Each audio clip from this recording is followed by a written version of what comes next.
kasari, panibagong parcel na naman ang ibubuksan natin ngayon. Ito ay bagong seller pero mga candies ito. Buksan po natin.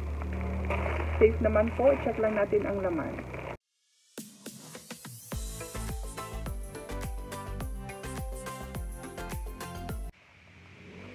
Ganito po ang laman ng parcel na binuksan natin.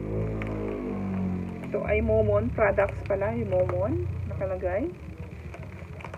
First time ko dito. Oats chocolate. So, tikman ko mamaya. Isang pouch lang po kasi testing pa lang po. Tapos ito, my likes chocolate.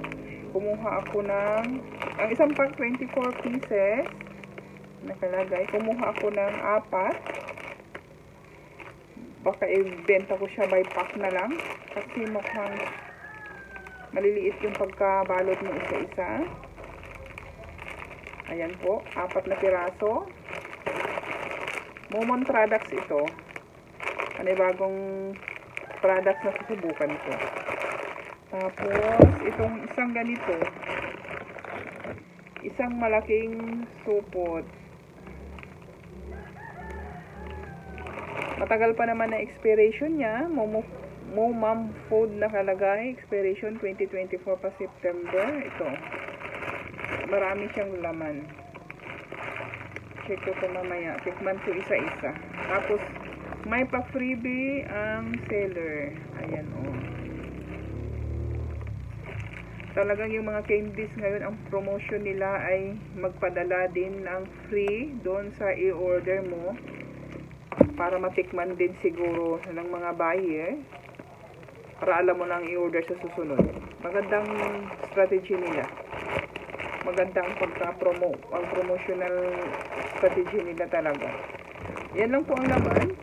Mura lang naman po ito. Ito ay oats. Tapos, ito ay mga candies. Dapat titikman ko mamaya ito. Kung ano ang mga lasa. Ilagay ko na lang yung link nito sa baba, sa description box mamaya para sa mga gusto ding mag-add sa kanilang mga tindahan o mabenta ng mga ganito. Pwede na rin po kayo maka-order.